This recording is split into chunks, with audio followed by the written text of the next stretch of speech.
We're live again in Arusha, and we've got with us today the Governor of the Central Bank of Nigeria, Governor Lamido Sanusi. Governor, thanks for your time. Thanks. I'm imagining I'm pulling you out of meetings because there are a number of meetings that are going on. But one of the big meetings is around the strategy of the bank, of the African Development Bank, for the next 10 years. Can you give us a quick synopsis of what exactly the issues are there? Well, very quickly, I think it revolves around three issues. There is a question of inclusive growth. And the concern here is that Africa has produced some of the fastest growing economies in the world, and yet that growth is not translated into job creation and into greater equality in the distribution of income, and therefore you still have stresses on the social and political side. There is a focus on sustainability. And that's because of genuine concerns about the environment. And there is a focus on regional integration, and that's largely a reflection of the fact that many goods produced in Africa find their way outside of Africa, and many goods consumed in Africa could have been produced by African countries. And how do we then ensure that Africa becomes a market for African companies? I certainly concur with that thought, because there was a discussion with one of the guys the other day, and he was telling me about the fact that you've got an iron ore producer in South Africa, you have copper in Zambia, and yet those two commodities make their way to China when they come back as a fixed commodity. So certainly that should be a focus. And we produce crude oil. Have the expertise? Well, the main thing is really having a proper policy environment that will bring the investments into the area. I mean, why should Nigeria be importing petroleum products? What does it take to build refineries? I mean, you don't have, it's not really rocket science. Many of our minerals could go into value added. You can turn your coal into electricity, you can turn your gas into power, and you can basically convert your agricultural products into processed goods. You don't need to import processed tomato, you don't need to import starch. So this is all about having the right policies, having the right incentives, and then attracting investments into the right areas. Governor, let's talk about the focus of the bank, because of course part of the debate here is about where the bank is going as a group. And then in addition to that, there are always people, of course, who are saying the bank needs to reform in order to keep in step with the changes that we're seeing in the global economy and the African environment. Some are suggesting that while we know that the bank was originally set to fund infrastructure projects and drive that, there should also be a focus on agriculture, because Africa, as the figures are suggesting, has 60% of the world's arable land and should be feeding the world, according to President Kikwete this morning. Well, that's true, but then it's a question of the two are not mutually exclusive, are they? You can fund infrastructure that supports agricultural growth. You can do hydroelectricity, you can do dams, you can provide rural roads, and that is necessary. Now, the domestic development finance institutions, the domestic commercial banks, can provide the credit to the farmers for their seeds, for their fertilizer. I think what Africa needs at the moment, most African countries do not have the long-term domestic savings that would provide long-term, low-interest funding for infrastructure. And that's where I think the ADB should focus on. How do you provide transportation infrastructure? How do you provide irrigation? How do you provide power?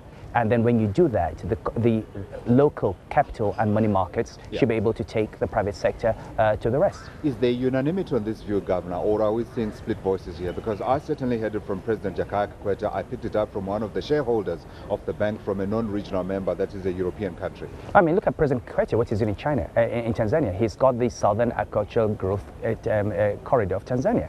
And what is he doing? He's doing rail lines. He's doing dams. Now that is infrastructure that supports agriculture, and that is really the kind of place where he needs funding. He doesn't need the ADB to provide funding for high yield variety of seeds or for fertilizer, or for land acquisition and land clearing. That can be done by domestic commercial banks. So we are going to have a meeting this afternoon. There will be a dialogue. I certainly would argue that the focus of ADB should be on providing finance where finance can be provided by domestic markets. Sure.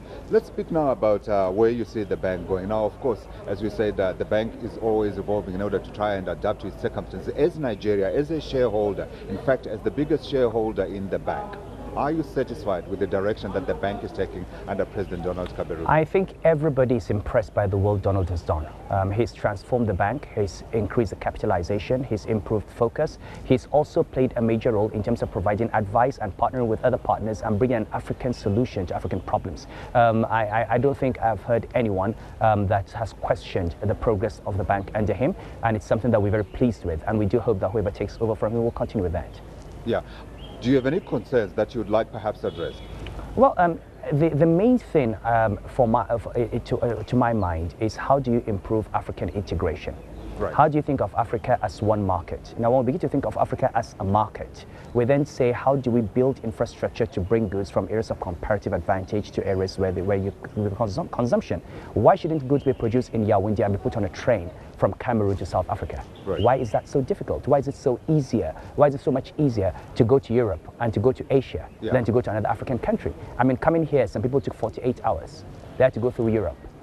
From West Africa. But why is it easier to get to Paris, to get to London, than to get to another African country? Once we improve the infrastructure, communications, transportation, movement of goods and people, we then increase intra-African trade. And that is what will create this big market and take away, like I say, take away from China the industries that it's taking. If you look at what Africa consumes, textiles, plastics, footwear, building materials, a lot of that comes from China.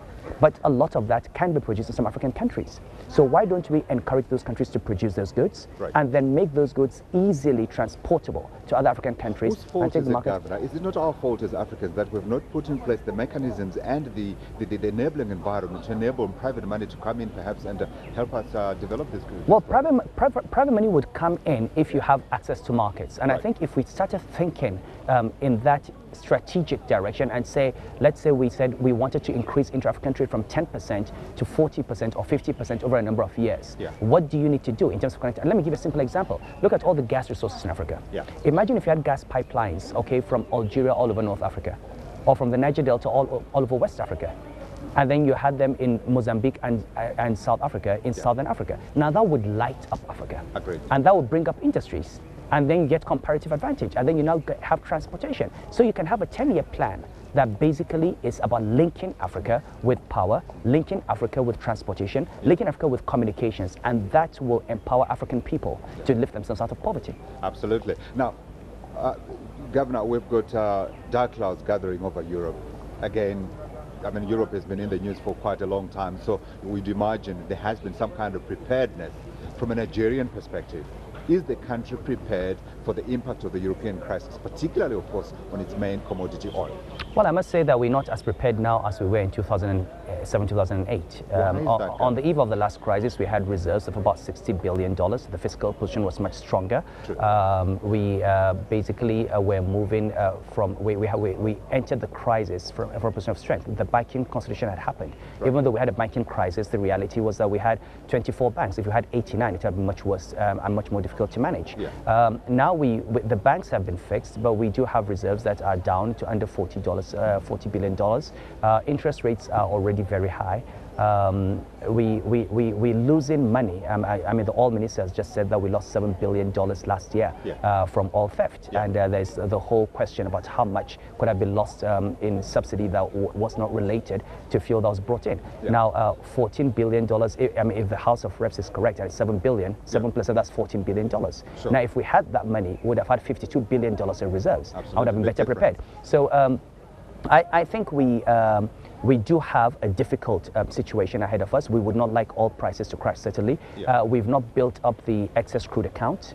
And we're still debating on the sovereign wealth fund. So there's a sense of urgency in saving now in anticipation for what will happen. What measures are you taking to shield the economy then? Well, what we can do is continue. First of all, we've got very high interest rates, and that has helped us encourage capital allocation. So we have portfolio inflows, and that has stabilized the currency. And we're able to build up reserves. The Ministry of Finance is improving fiscal controls. It's now working on leakages in the oil sector. The petroleum industry bill should help. There's greater scrutiny on subsidy payments. Hopefully, that will begin to, we're beginning to see the results of the work being done by Ngozi in finance. If we continue in that direction, we should hopefully build up the buffers that we need. But we do need to build up those buffers very fast because we're running out of time. Absolutely, Governor Lamido, Sanusi, thanks very much indeed for your time. Central Bank Governor of Nigeria speaking to us here on CNBC Africa. Of course, now, David, one of the big developments here today was the official opening of the annual meetings of the African Development Bank by President Jakaya Kikwete of Tanzania. And he touched, amongst others, some of the issues that we've just spoken about with the governor. So regional integration, the industrialization of Africa, making sure that we beneficiate and add value to the resources that we're exploiting around Africa. And also, of course, how Africa can work together even more than it is doing now to try and make sure that we take advantage of the political crisis as well as the economic crisis that we're seeing in Europe. David, back to you.